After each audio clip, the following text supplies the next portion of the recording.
pour le mieux dans ce marathon. Je vois qu'on laisse sur le passage un certain nombre de personnes qui dorment peut-être ce matin, vu que les nuits se prolongent. Bariza, mets-toi auprès de nous. Notre cher ami Bariza nous rejoint.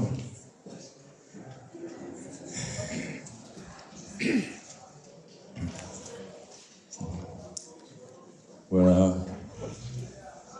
Mais enfin, nous continuons, comme les oiseaux de Hattar, vallée après vallée, jusqu'au bout. On arrivera peut-être totalement déplumé, épuisé, presque anéanti, mais on y arrivera, Inch'Allah.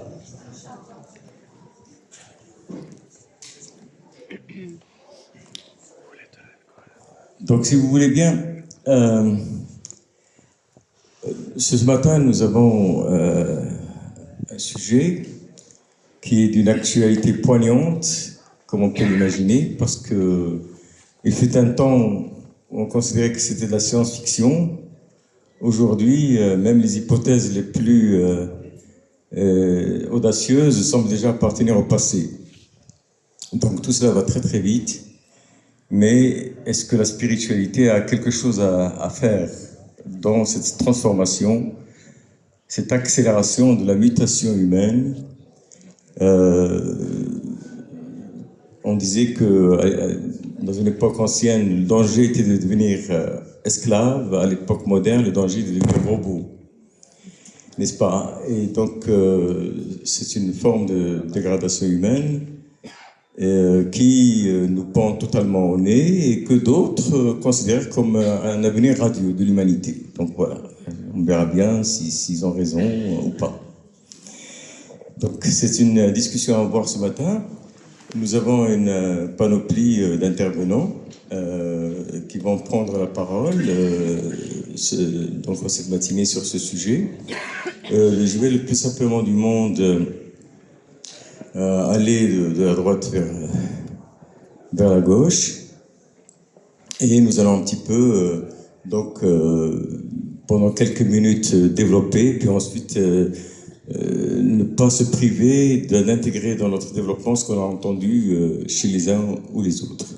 Donc mon cher Bertrand, si tu veux bien nous dire un peu ce que tu penses de la spiritualité à l'époque du transhumanisme. Merci beaucoup. Je vous salue toutes et tous pour un sujet qui nous concerne au plus haut point. C'est un sujet que j'ai étudié et donc je vais pouvoir préciser 2-3 choses à la fois à propos du transhumanisme et de la spiritualité. Qu'est-ce que c'est que le transhumanisme ? Jean-Paul Bakia, dans un livre qui s'appelle « Pour un matérialisme fort », a répondu à cette question de la manière suivante. Le transhumanisme est un mouvement qui est né dans les années 60 aux États-Unis, qui rassemble un certain nombre de chercheurs et qui a pour but, par l'hybridation de l'homme et de la machine, de créer un homme augmenté, des milliers de fois plus intelligent qu'il ne l'est, et qui sera capable de surmonter les inégalités sociales, les maladies et la mort. Et donc, aujourd'hui, on ne parle plus tellement de l'élimination de la mort, mais il y a 5-6 ans, Laurent Alexandre a annoncé la mort de la mort en expliquant que nous étions au bord de la suppression de la mort. Alors, ce qu'il faut voir dans le transhumanisme, c'est que le transhumanisme est l'accomplissement de la métaphysique occidentale ou d'une partie de la métaphysique occidentale à travers la pensée de la technique. La pensée de la technique est une bonne chose dans la mesure où le mode de pensée technique associe toujours les moyens et les fins et donne du sens en mettant des moyens au service d'une fin et la fin au service des moyens. Le seul problème, l'a montré Michel Serres, c'est que dans le développement de la science moderne, on a coupé le raisonnement moyen-fin pour ne plus donner que l'accumulation des moyens. C'est ce qui fait que la science moderne aujourd'hui est productrice d'une accumulation de moyens sans fin. Cela débouche sur ce que Michel Serres a appelé la thanatocratie, le pouvoir de la mort, c'est-à-dire nous avons des moyens à ne plus en savoir que faire, mais il y a disparition du sens. Aujourd'hui, le transhumanisme est développé par des lobbies américains de Californie immenses, avec comme mot d'ordre « no limit », plus de limites. Il faut bien voir que derrière le transhumanisme, nous avons affaire à un projet qui consiste à faire sauter les 4 limites qui actuellement protègent l'humanité, à savoir la différence homme-femme, homme-machine, homme-animal et réel-virtuel. Derrière le transhumanisme, il y a l'idée d'un immense pouvoir qui permettrait d'éliminer toutes les limites et en particulier de pratiquer une forme de confusion généralisée au nom de la libération de l'humanité. Par rapport à cela, qu'est-ce que donne la spiritualité? Il faut bien voir que j'entends par spiritualité l'intelligence, et non seulement l'intelligence, mais l'intelligence géniale de Dieu. Nous sommes dans la spiritualité lorsque, méditant, priant, nous concentrant, nous nous laissons habiter et inspirer par le souffle de l'intelligence divine. La spiritualité est rare, c'est ce qui fait qu'elle est d'autant plus précieuse. Néanmoins, elle nous inspire de 3 façons. Premier point, la spiritualité nous apprend à ne pas mettre la spiritualité à toutes les sauces et à ne pas rentrer dans ce qu'on peut appeler la spiritualité autoproclamée.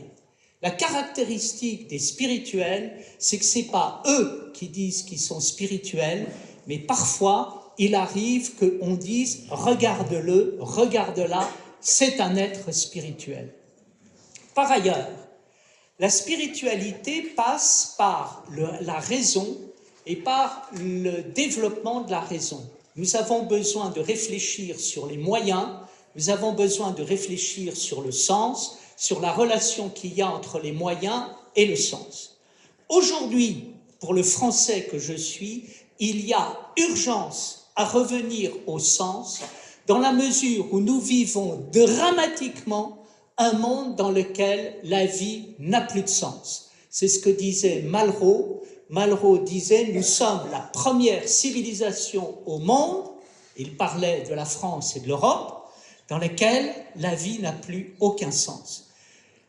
Nous sommes spirituels dans la mesure où nous avons conscience que nous ne venons pas de rien, nous n'allons pas vers rien, nous ne sommes pas rien, nous venons de quelque chose d'inouï qui est le souffle génial de la création divine.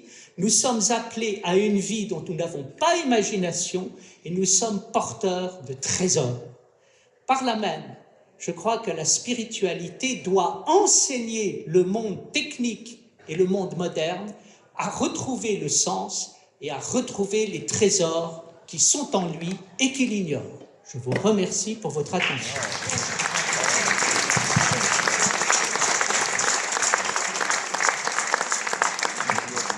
Merci beaucoup, mon cher Bertrand. C'était percutant et donc ça ouvre tout l'espace de ce que nous allons échanger à partir de maintenant. Alors, ma chère Felicitas, tu veux bien? Bonjour Franz, bonjour Monsieur Tam. Je vous invite à un voyage un peu zigzag et je m'excuse déjà avant que peut-être certains de vous ont un certain vertige intellectuel. Et en plus, avec mon accent allemand. Et comme vous parlez tellement bien et court, c'est Henry Kissinger qui avait dit, c'est ce qu'on ne peut pas dire en 10 minutes, on ne peut pas dire. C'était magnifique. Merci. Le transhumanisme vient du latin transmettre au-delà. Et on parle du être humain. Et la question principale reste, savons-nous vraiment assez sur l'être humain? On peut se demander. Les grands psychologues, C.G. Jung même, après des recherches pendant toute sa vie, n'était pas certain qui est l'être humain. Et quand on lui a demandé dans une fameuse interview de BBC, Do you believe in God? Est-ce que vous voyez en Dieu? Il a répondu avec un moment de réflexion, I don't believe I know. C'était quelque chose que j'ai jamais oublié. Bernard Shaw avoir le chaînon manquant entre les singes et l'homo sapiens, c'est nous, les humains. Il voudrait dire que les gens ne devraient pas se consister comme trop sapiens, c'est-à-dire ils sont toujours en chemin. Et Konrad Lorenz, le grand pédériste allemand, montait dans son livre classique des soi-disant que l'évolution de l'homme n'a pas dépassé le niveau paléolithique. Cependant, grâce au progrès technologique, le pouvoir d'agression littéraire a été unilatéralement renforcé. Pour les Juifs, le plus grand compliment on peut faire à quelqu'un, c'est dire « c'est un homme ». En yiddish, ist ein Mensch. Et pour eux, si vous avez sauvé un être humain, vous savez toute l'humanité. Le transhumanisme est aussi une école philosophique à la recherche pour trouver la limite de possibilités humaines, intellectuelles, physiques ou psychologiques grâce à l'utilisation des processus technologiques.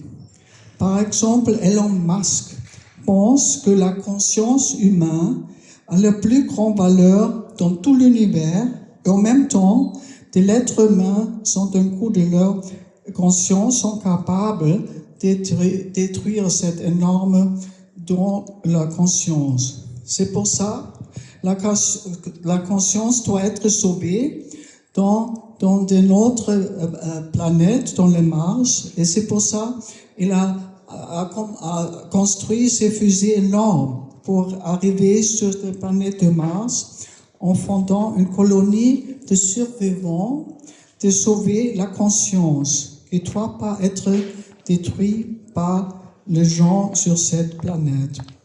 Alors, nous pouvons développer une nouvelle valeur, remonter sont considérés comme un engagement en faveur du progrès.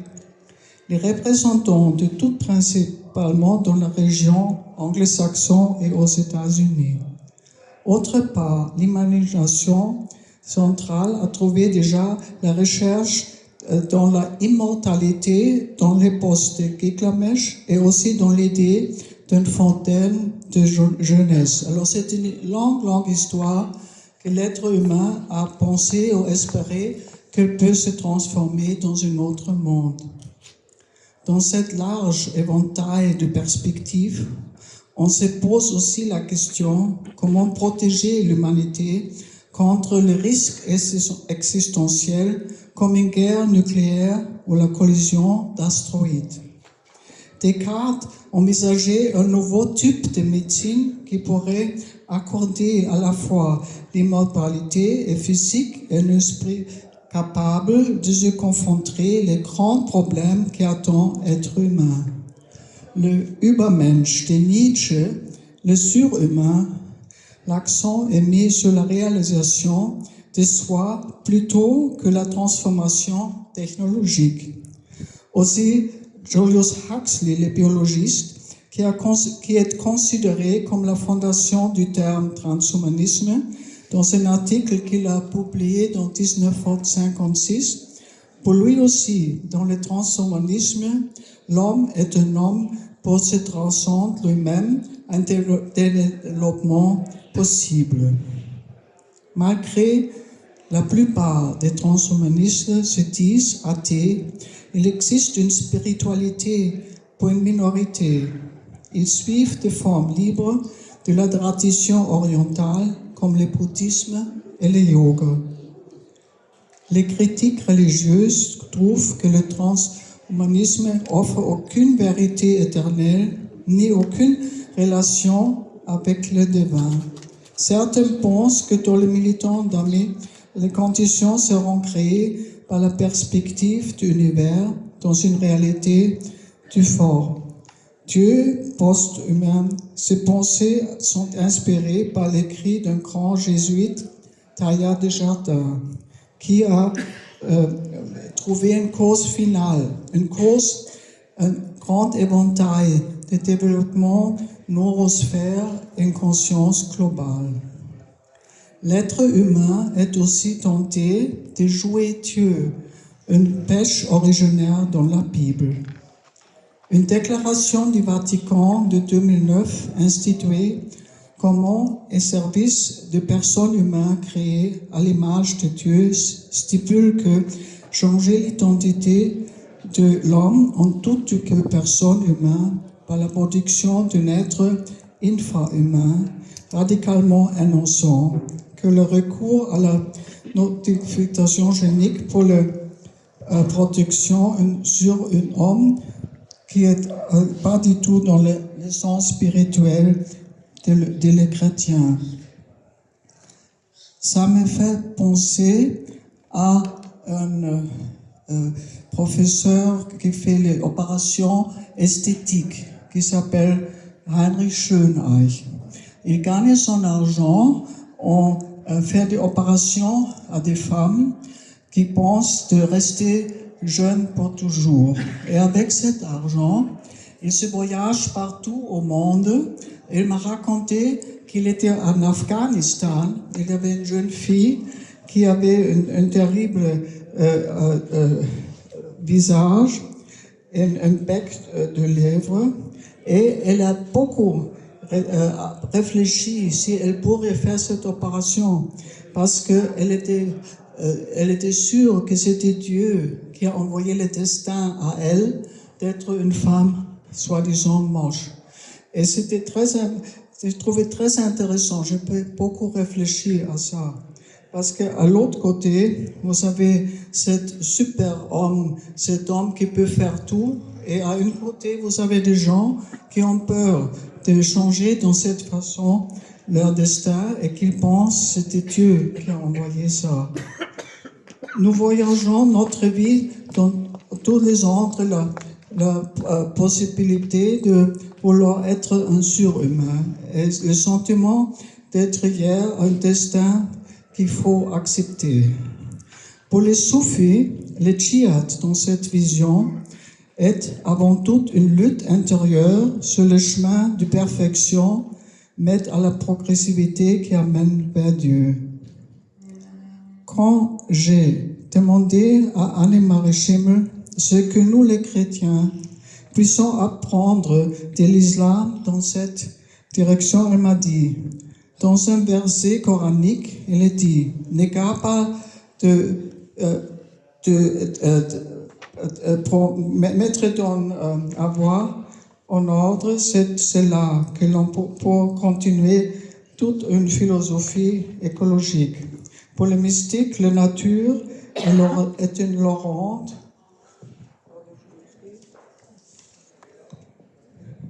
à Dieu. Tout est là pour louer Dieu. Tout a été créé pour adorer Dieu et le servir. À partir de cette attitude, on peut développer une grande vision du monde par le respect de Dieu et ses créatures. Merci. Merci beaucoup. Merci beaucoup, Félicitas.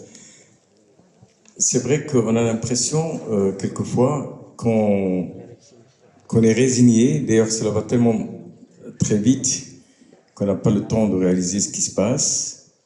et que le monde est en train de glisser vers quelque chose qui n'est pas forcément le meilleur avenir. D'ailleurs, ceux qui sont directement concernés par ces questions sont les premiers à le dire. Vous savez qu'Elon Musk a dit que le danger de l'intelligence artificielle sont plus grands que la bombe atomique. Donc, évidemment, dans ce milieu, il y a des différences. Hein. Il y a ceux qui pensent il y en a même qui ont établi des églises pour l'intelligence artificielle en Californie. Ils adorent l'intelligence artificielle, qu'ils considèrent comme l'expression d'une divinité, puisqu'elle est l'expression de la perfection, de la projection de la perfection telle que la conçoit l'humain. C'est pas. Donc on voit un peu parfois l'infantilisme auquel tout cela peut conduire. Mais enfin, il y a certainement, et c'est ce que disait Félicitas à l'instant, peut-être la possibilité de créer des cercles de sursaut de conscience. Des cercles de sursaut de conscience. Je dois vous avouer que lorsqu'il y avait eu le confinement, on avait créé cela à travers Internet, c'est-à-dire utiliser le digital comme moyen et non pas comme fin, justement, pour connecter les personnes et pour pouvoir produire un peu de l'intelligence collective, produire du sens, apporter des informations utiles pour progresser humainement, pour progresser spirituellement. Et tout cela est possible. Et bon, on a un peu laissé un petit peu les choses de côté, mais c'était un groupe qui s'appelait Trismégiste, qu'on avait créé avec mon ami c'est Mohamed Ralmi, et puis ça nous avait été extrêmement utile. Pourquoi? Parce qu'à ce moment-là, on avait du temps. Après, on l'a plus eu. Et c'était déjà trop tard, n'est-ce pas? À ce moment-là, tout le monde, on pouvait appeler n'importe qui, il était disponible. Hein? Pour entrer même à des gens extrêmement occupés d'habitude, de l'ONU, d'ailleurs, n'est-ce pas? Ils étaient disponibles et même avec un grand enthousiasme. Après, évidemment, il n'y avait plus personne. Donc, peut-être que il faudrait repenser à ce type de choses, mais on en reparlera. Et je donne la parole à mon cher ami Simon Rami. Merci Sidi Fawzi. C'est un grand plaisir d'être ici parmi vous. Et effectivement, nous avions le temps pendant le Covid. Et j'aimerais vous parler de transhumanisme en tant qu'analyste financier, parce que c'est la base de mon métier, et aussi en tant que professionnel du digital aussi. Et parce que nous sommes amenés à prendre des décisions, à faire des choix qui peuvent paraître contradictoires en nous-mêmes. Et donc, j'aimerais brosser un tableau d'abord dans un contexte économique. Nous sommes dans une recherche de profit illimitée, dans une course au profit, une hausse effrénée des profits. Et en même temps, on constate aussi, quand on regarde les choses sur le plus long terme, quand on regarde les grandes tendances, on s'aperçoit que la productivité, là je parle en tant qu'économiste, la productivité a atteint ses limites. Et quand on parle de productivité, en économie, c'est la productivité humaine, en fait. Et cette émergence du transhumanisme, cette émergence de l'intelligence artificielle est en train de se passer dans ce contexte. Ça ne s'est pas passé du jour au lendemain, bien sûr. Les dernières 30 années, c'est ce qu'elles nous révèlent, c'est que la productivité est en train d'atteindre un plateau. Et que cette recherche de transhumanisme, d'intelligence artificielle, eh bien, il semble que ce soit la réponse que l'on ait trouvée. Et donc, lorsque l'on entend le mot d'innovation, entre guillemets, dans le contexte des entreprises, eh bien, c'est toujours une innovation qui est dirigée vers la recherche d'investissement dans l'intelligence artificielle et dans des moyens technologiques toujours de plus en plus poussés qui ne placent pas l'humain au centre de toutes les préoccupations. C'est toujours le profit, c'est toujours la recherche du dividende le plus élevé, du dividende le plus fort. Et d'ailleurs, même il se passe des choses. Je ne voudrais pas donner l'impression que dans les entreprises, ce genre de développement n'a pas été pris en compte, n'a pas été perçu, bien sûr. Ce sont des humains, d'abord, les dirigeants de ces grandes entreprises. Et donc, bien sûr qu'ils ou elles ont constaté ces contradictions internes.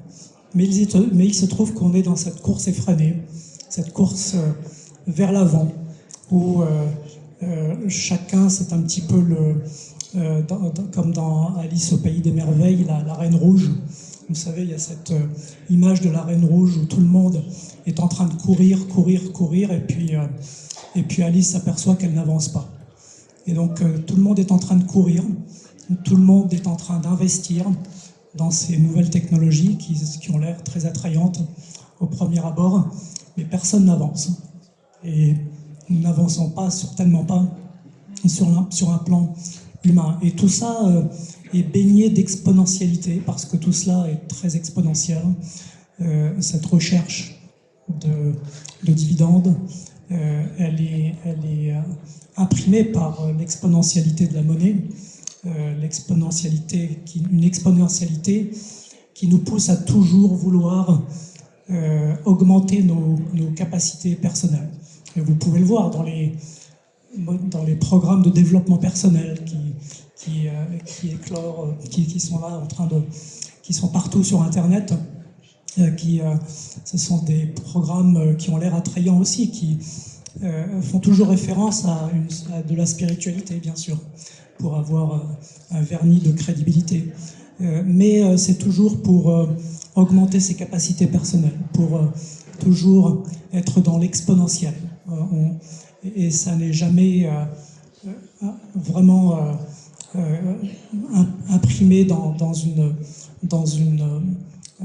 propre reconnaissance de soi, dans une propre reconnaissance de ses propres capacités spirituelles et intérieures et internes. Et donc tout cela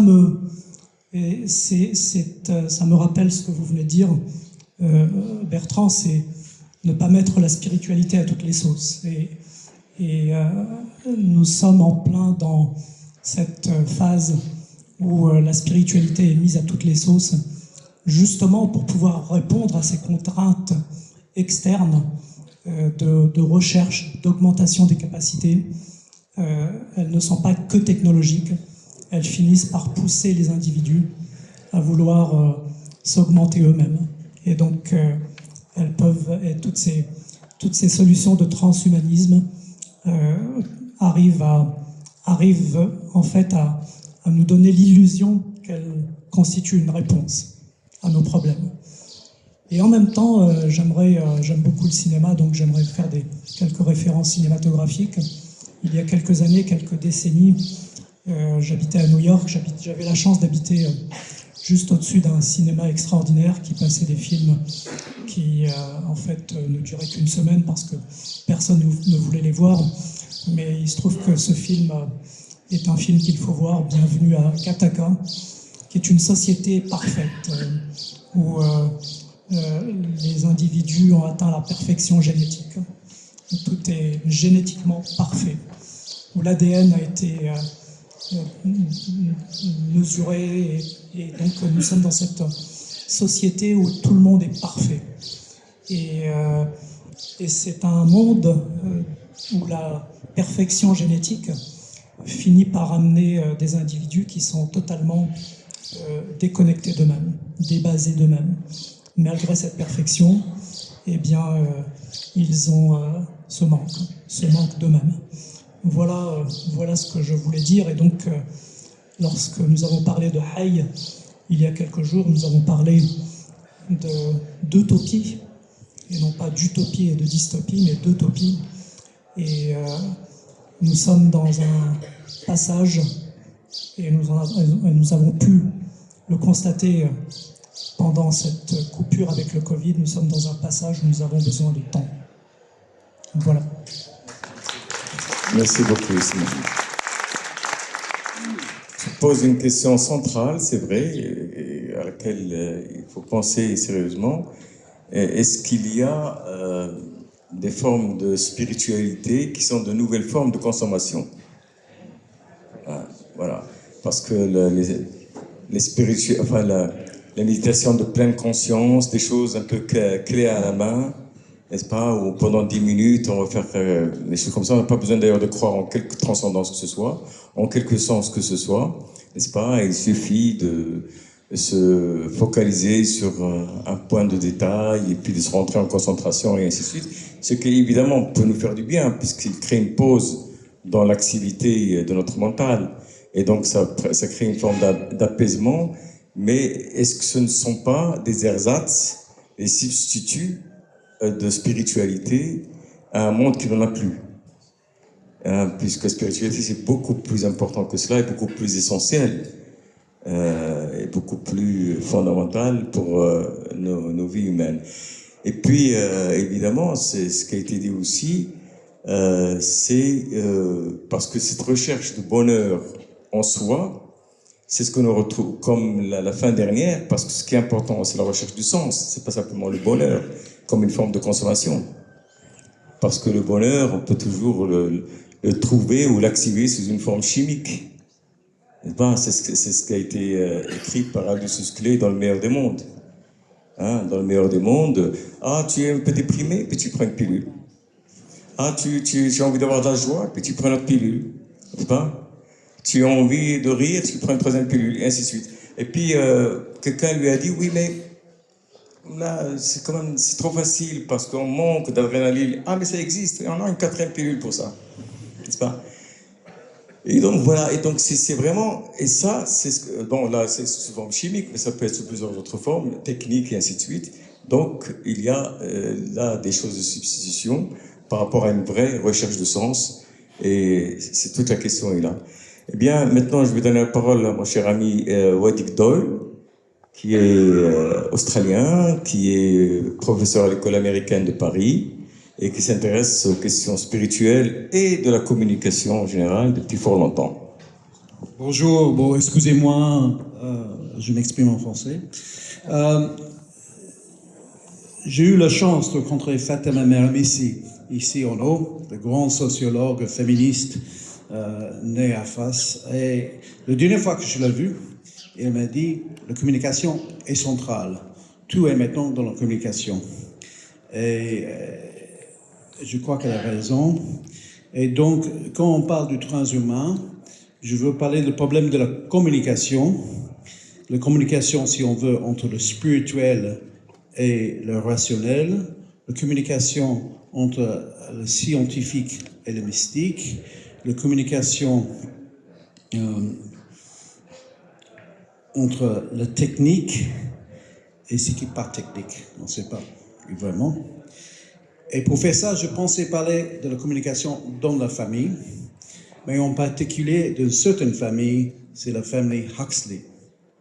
Donc Huxley, c'est le grand-père Thomas Huxley, qui était le grand ami un peu, le théoricien de Darwin, qui était le zoologue qui a aidé Darwin dans ses recherches. Et il a 3 petits-fils renommés, un qui était physiologue et prix Nobel de médecine, Julian Huxley, qui a créé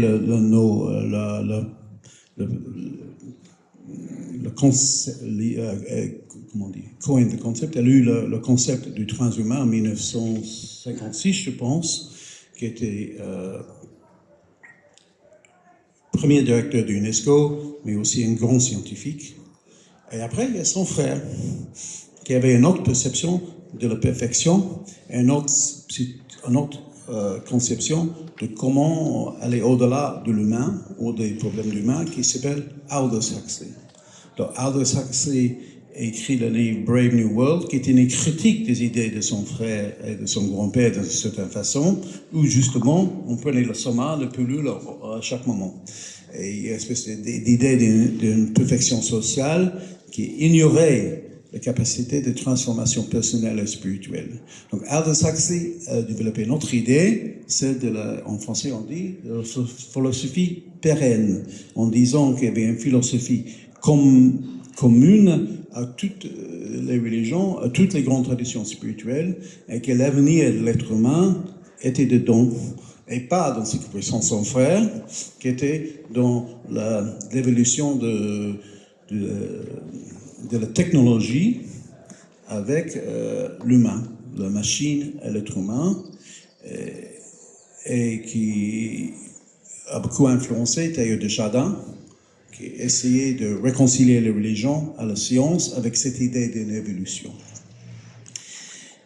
En effet, Teilhard de Chardin avait un projet qu'on peut dire, ou une idée qu'elle a développée, qui est prévu Google. En sens, qu'est-ce qu'il a pensé? Il pensait à une forme de communication humaine sur toute la planète où nous vont évoluer vers une connexion entre nous tous, une sorte de communication entre nous tous, l'idée qu'il y aura un réseau. Donc, on n'a pas imaginé ça comme une idée, on n'a pas imaginé ça comme une idée technologique, mais c'est là où nous sommes. Et donc, ce qu'on appelle le transhumain, c'est Google, le grand investisseur, et Elon Musk aussi, mais c'est Google vraiment l'entreprise qui avance l'idée de transhumain et les recherches. Ils ont créé Google Health, pour le moment c'est pas réussi, de créer la transformation technologique de la santé, qui bien sûr est quelque chose qui a beaucoup d'avantages. On peut imaginer comment on peut intervenir. Et on dit maintenant qu'on peut courir plus rapidement avec des jambes artificielles qu'avec des vraies jambes humaines. On peut maintenant créer des formes technologiques sur les jambes pour faire marcher très vite jusqu'à un grand âge, qu'on peut développer beaucoup de technologies pour aider à vivre une vie meilleure. Le problème avec ça, tout ça, c'est très bien. Je pense, on ne peut pas s'opposer à ça. Ça réduit la souffrance des êtres humains. Et le problème, c'est le manque de reconnaissance de l'autre forme d'aller au-delà de la mort, qui est la tradition spirituelle. Donc le grand soufi marocain, il dit, Sidi Jamal Bouchichi, il dit que la mort c'est qu'une porte. C'est qu'une porte entre cette vie et l'autre. Celui qui a une expérience, les états spirituels, il est déjà parti dans un état qui existe après la mort. Donc, comment on peut réconcilier ce savoir traditionnel soufi avec l'idée du transhumain? Comment on peut utiliser? Donc, il y a plusieurs moyens. Il y a le premier, ce que fait mes amis à Istanbul, à l'Institut des études soufis, qui essaie de prendre des idées traditionnelles du patrimoine soufi et appliquer ça aux idées contemporaines. Comment dire ça? Moi, je travaille sur le problème de l'économie d'attention. Le problème, c'est lié au problème de la marque.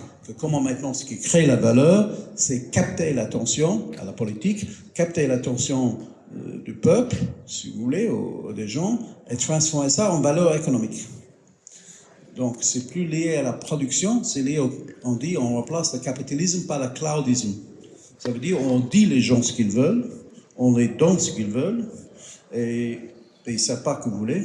C'est ce qu'a fait Bezos et tout ça dans Amazon. Donc, on peut passer de ça à la... excusez-moi. On passe de ça, d'un système où la production matérielle transforme dans la production de conscience. Et la conscience devient quelque chose qui est de plus en plus produit par les systèmes de ce qu'était la publicité, qui est en train de disparaître, ce qu'était la forme de la marque. Donc on a essayé de développer ça, par exemple, avec l'idée de Taoju, l'idée traditionnelle dans le soufisme d'orienter l'attention vers l'objet et transformer l'être par le processus de gérer l'attention. Et ça c'est un problème très grave dans nos écoles, avec nos enfants, avec nos téléphones omniprésents, que comment les jeunes peuvent se former pour avoir l'attention. Donc, aux États-Unis, c'est de plus en plus important, ce qu'on appelle le mouvement mindfulness, d'éduquer les enfants d'avoir ce mindfulness, et qui se trouve beaucoup d'applications maintenant, de grande industrie de l'attention.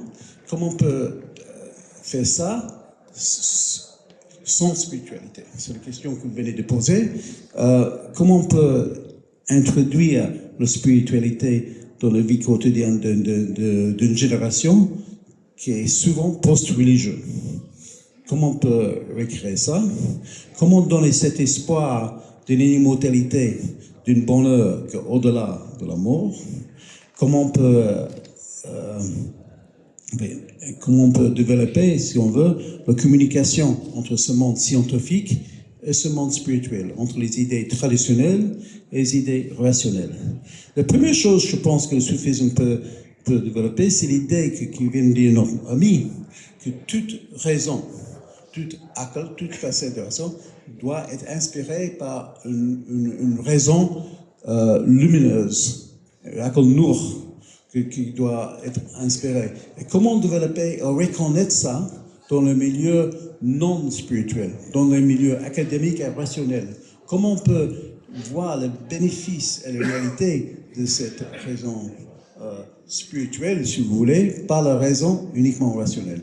Parce que toute la base de Julian Huxley, toute la base du mouvement transhumain, c'est la singularité de la raison.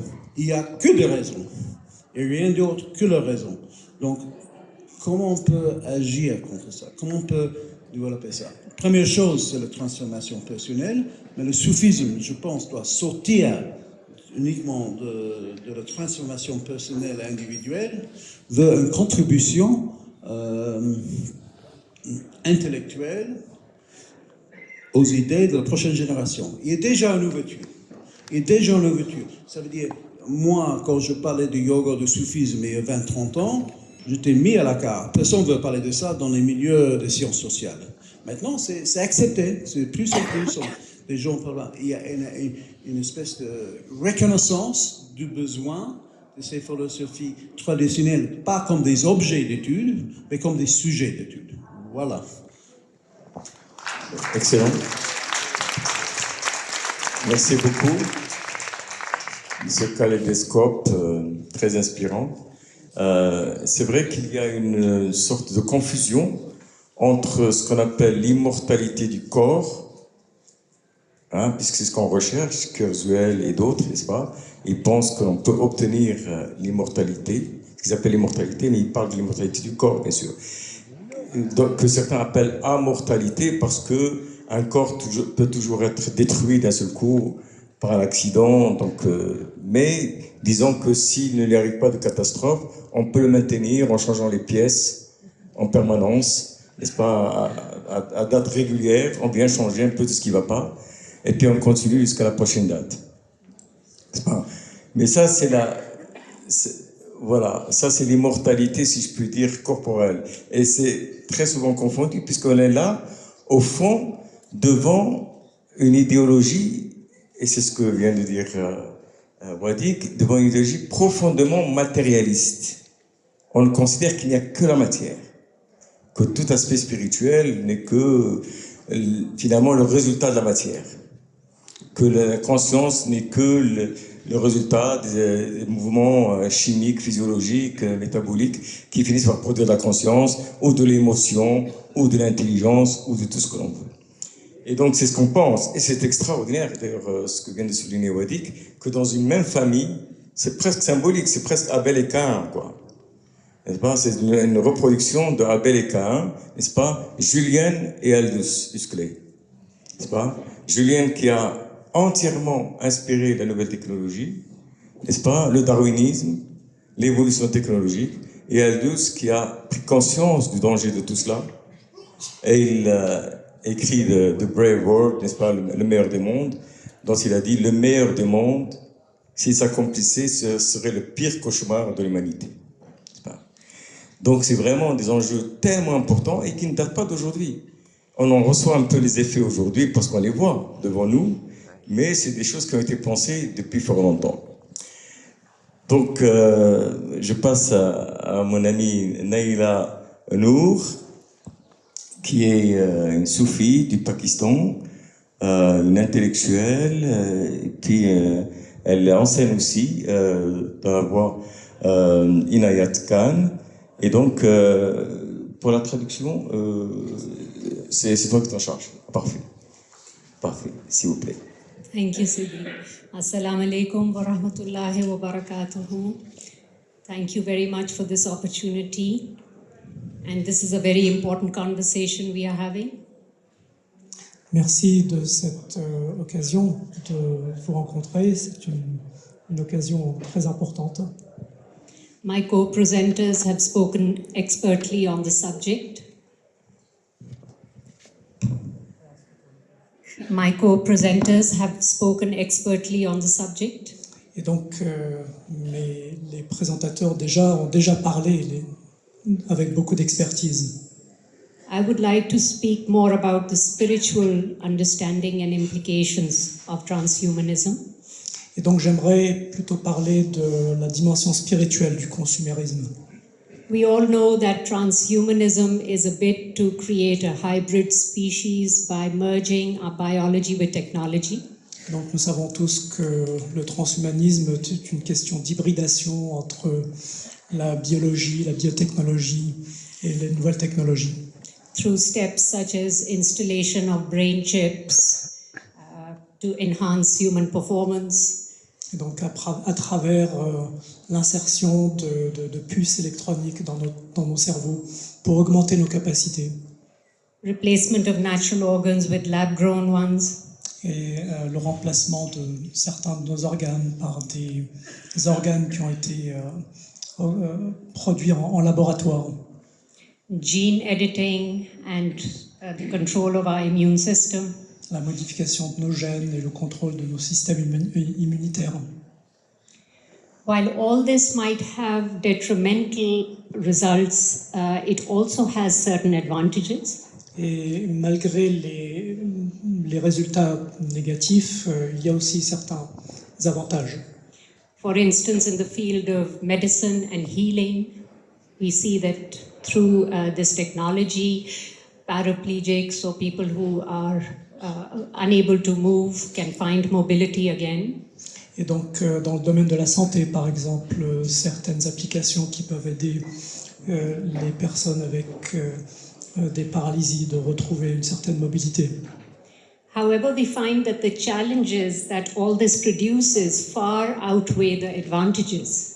Mais les défis que tout cela produit vont bien au-delà des avantages. Because transhumanism, I feel, is a product of fear consciousness. Parce que le transhumanisme, c'est le résultat d'une conscience de peur. Fear of death, fear of the cessation of life. La peur de la mort, la peur de la fin de la vie. So there is the impulse to self-perpetuate humanity beyond its natural capacity of life and functioning. Et donc il y a cette impulsion de vouloir aller au-delà de nos capacités personnelles.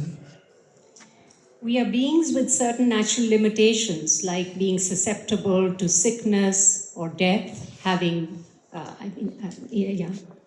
Nous sommes des êtres qui sont exposés à certaines limitations comme la mort, la maladie. What is human in us is perceived as a flaw or a defect from the transhumanist perspective. Et donc à partir de la perspective transhumaniste, ce qui est humain en nous est perçu comme une erreur. For example, even our empathy and our emotions are seen as flaws. Par exemple, nos émotions, notre capacité d'empathie sont perçues comme des erreurs.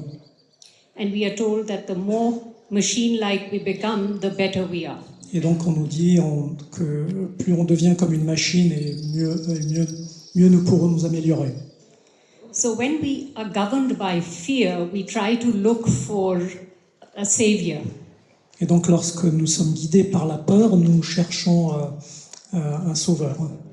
And artificial intelligence is being touted as our savior. Et donc l'intelligence artificielle nous est présentée comme notre sauveur. So it becomes very important to understand what does it mean to be human. Et donc il devient crucial de pouvoir comprendre ce que ça signifie d'être humain. What is the purpose of our creation? Quelle est la finalité de notre création? The defects that are perceived defects are actually the means of our transcendence. Et donc nos imperfections sont en fait le moyen pour nous d'aller au-delà. Allah, our Creator, created us with our nature, with our human nature or quality for a reason. Et donc Allah, notre Créateur, nous a créés de cette façon pour des raisons précises. We know that when Allah created Adam alayhi salam, Allah breathed into him of his spirit, and that is what gave him the distinction over the rest of creation. Et donc lorsque Allah a créé Adam, il a soufflé sur lui et c'est ce qui lui a donné cette distinction. Nafakhtu fihi min ruhi, Je- the blowing of the divine breath into Adam. L'exhalation du souffle divin, The transfer of the spark of divine intelligence into human consciousness. le transfert de cette intelligence divine dans la conscience humaine. And that is why the angels were commanded to bow before Adam. Et c'est la raison pour laquelle les anges ont dû se prosterner devant Adam. If perfection was something to be worshipped in creation, then God would have commanded Adam to bow before the angels. Et donc si la perfection devait être, si nous devions nous prosterner devant la perfection, Dieu aurait demandé aux anges de se prosterner devant Adam. So the fundamental thought that drives transhumanism is anti-spiritual, in my understanding. Et donc cette perfection est anti-spirituelle. Because it sees sickness, death, suffering of any kind as a flaw to be eradicated. Parce qu'elle perçoit la maladie, toutes sortes d'imperfections comme une erreur qu'il faut éliminer. But the divine tells us that these are the very means by which we will be tried in order for our potential to be induced towards maximization. Mais le divin nous dit que c'est justement par ces imperfections que nous allons pouvoir nous tester et traverser ces épreuves pour justement révéler notre potentiel. And another very important thing to realize is that these computers, these machines or artificial intelligence that is being created can only be a kind of poor imitation of God, what God has created. Et donc toutes ces machines, ordinateurs, téléphones portables, tout cela ne sont que des imitations bien pâles. Because the neuronal capacity, functioning and complexity of our brains can never be imitated exactly in artificial intelligence. Parce que la complexité du fonctionnement de nos neurones ne peut jamais être répliquée exactement. The computer, for instance, will only function to the capacity of its, the very physics of its creation. Et l'ordinateur, par exemple, ne peut vraiment fonctionner que jusqu'à la limite de sa propre conception physique, matérielle. Whereas we know that the neurons of our brains have the capacity to hold or transmit information to an unlimited degree. Et nous savons par contre que nos neurones sont capables de pouvoir retenir, contenir une information d'une manière illimitée. And we are basically in a battle for our humanity, we are in a battle for divinity. Nous sommes donc dans un combat pour notre propre divinité.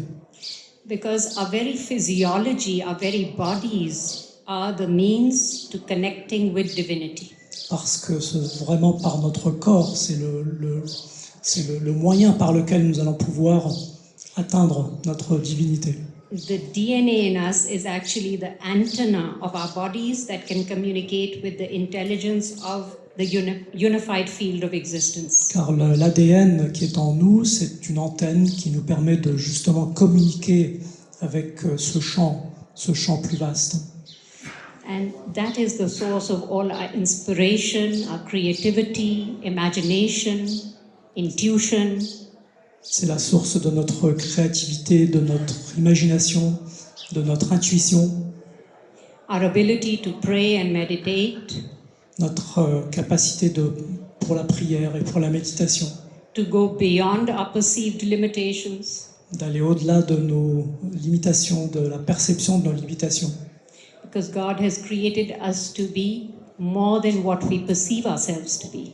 Parce que Dieu nous a créés pour être plus que ce que nous percevons de nous-mêmes.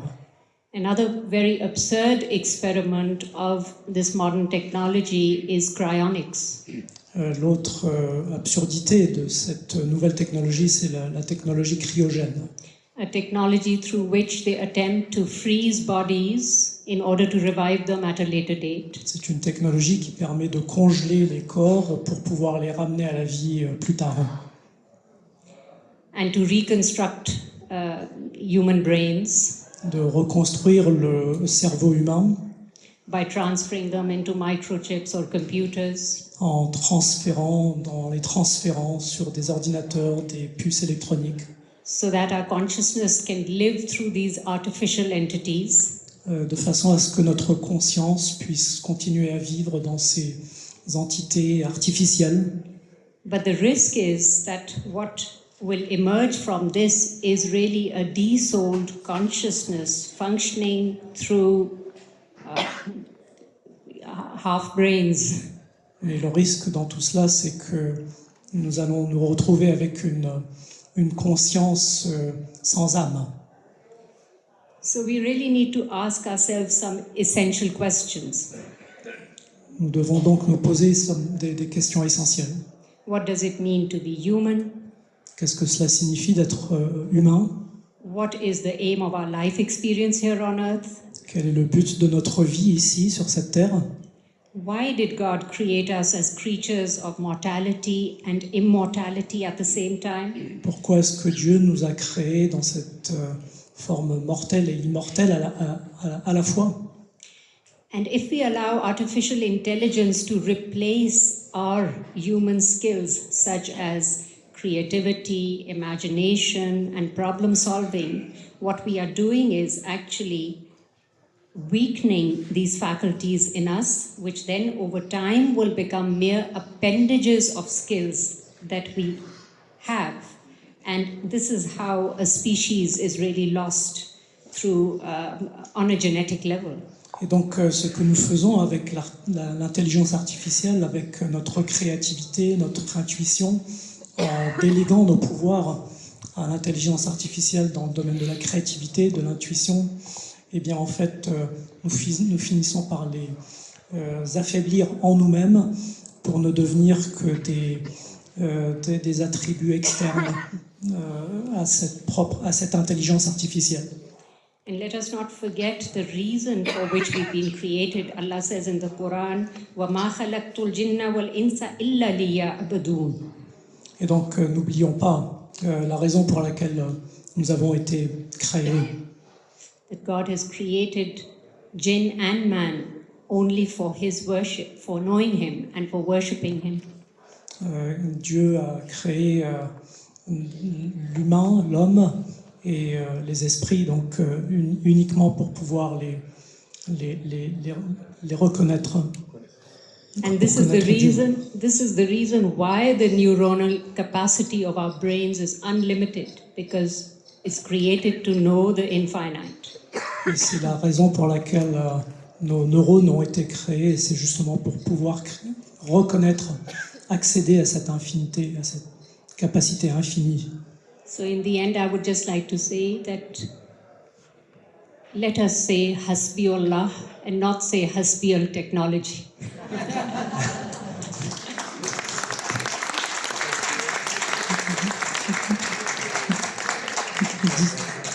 Pour comptons sur Dieu plutôt que sur cette technologie. Thank you very much.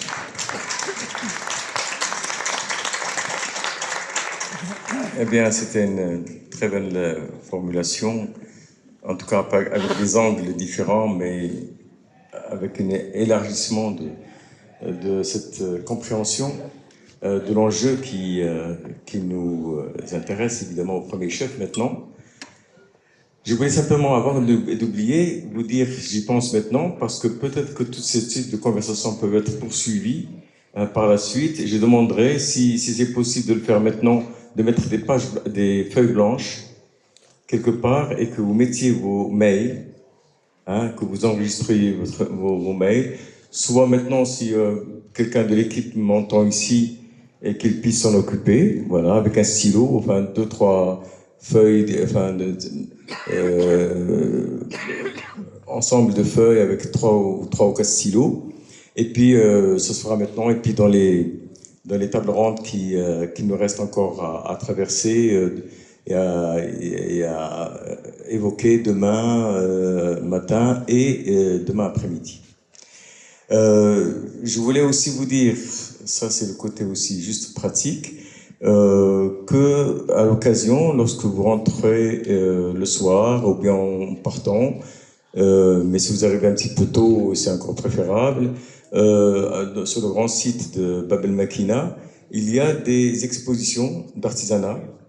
Et je crois qu'ils seraient très heureux parce qu'ils sont venus tout à fait généreusement nous faire ces expositions juste sur notre demande. Et ils seraient très heureux que vous découvriez un peu leurs produits.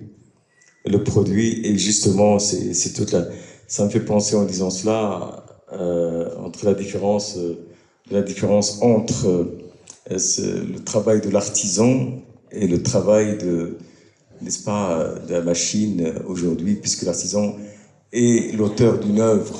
Voilà, il est encore l'auteur d'une œuvre. On est encore dans l'œuvre humaine qui façonne et qui sculpte l'humain lui-même au fur et à mesure qu'il l'a produit. Et c'est toute la différence, évidemment, de perspective, comme on peut l'imaginer. Tout à l'heure, à 2h, il y a notre ami Amal Ayouch qui va nous faire une présentation d'un livre sur les facettes de Juha. Elle me fait signe désespérément, notre cher ami. Donc je crois qu'il a quelques livres ici. On a bien compris, elle a bien compris. Voilà. Non, voilà. Pour ceux qui seront intéressés par se procurer ce livre. Mais je pense que vous serez d'autant plus intéressés de vous le procurer après la présentation d'Amal Ayouch. Vous vous rendrez mieux compte de l'intérêt que ça pourrait avoir éventuellement. Et puis, donc, on va terminer cette matinée, un peu tôt d'ailleurs, parce que nous reprenons à 2h, comme ça nous nous laissons un espace de temps un peu plus grand pour pouvoir nous promener aussi dans la ville et puis déjeuner. Mais je vais donner tout de suite la parole à notre chère amie, Bariza Kehari, qui est une amie, une compagnonne de route de longue date du festival, et qui est une femme politique française. Elle a été vice-présidente du Sénat en France pendant longtemps, et donc qui va nous donner un peu son avis, son écho de tout ce qui a été échangé jusqu'à présent.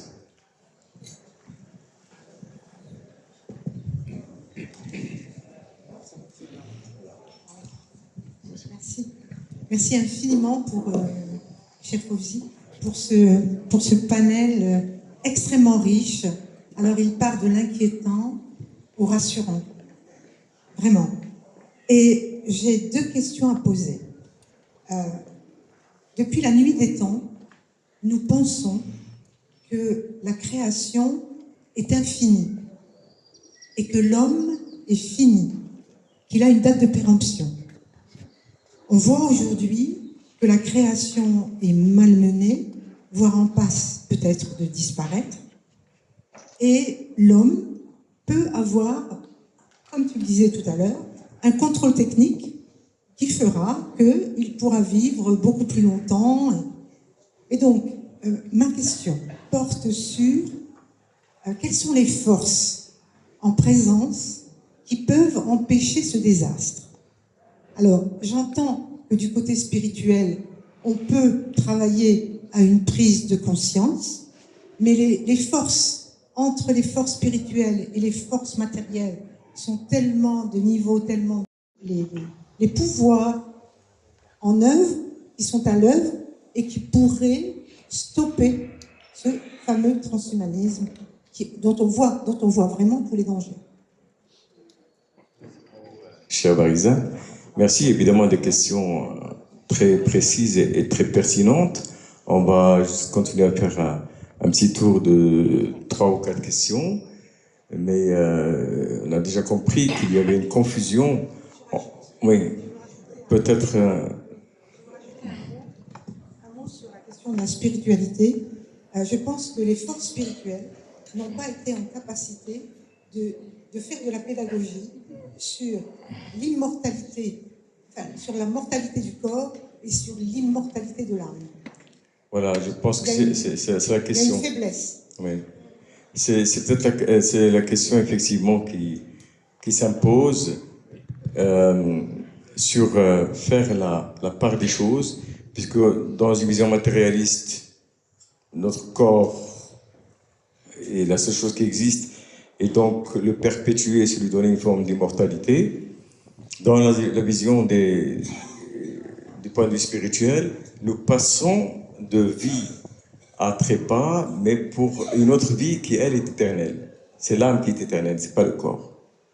Donc on se trompe de combat lorsqu'on cherche l'immortalité dans le corps alors qu'il faut la chercher dans l'âme. C'est pas dans l'état de notre âme lorsqu'on aura passé la porte de la mort. Voilà, en quelque sorte. Avec quelle âme, avec quelle conscience nous faisons cette traversée. Et c'est vraiment la vraie question qui se pose. Et on a bien compris ici que la grande résistance, la grande difficulté, c'est de confondre d'abord l'âme ou l'esprit avec le corps et de confondre aussi l'âme avec l'ego, n'est-ce pas? Et la culture, n'est-ce pas? Ce que d'aucuns ont appelé la culture du tout à l'ego, n'est-ce pas? Voilà, et nous sommes aujourd'hui dans cela, dans cette culture du tout à l'ego, hein, où on pense que tout vient de l'ego, alors que précisément la spiritualité est de nous libérer de notre ego, hein, pour notre élargissement de la conscience. Donc encore quelques questions, et puis évidemment nos intervenants répondront. Monsieur, allez-y. Merci, c'est Jean-Claude. En ce qui concerne les gouvernements, en France, je suis considéré comme un sous-citoyen et parfois même comme un amiche. Donc je ne vois pas du tout les gouvernements traiter ce problème. C'est une utopie pour moi. Par contre, ce que je peux faire, moi, en tant que simple citoyen, sans rentrer dans toutes ces discussions qui étaient enrichissantes et très très intéressantes, à mon niveau, je peux faire une chose. Déjà, la 5G, elle ne me sert à rien. Elle ne sert qu'aux objets connectés. Ok ? Première étape du transhumanisme, l'objet connecté. L'étape suivante, c'est l'humain connecté. Donc par les puces, par etc. Et ça ne pourra fonctionner que grâce à la 6G.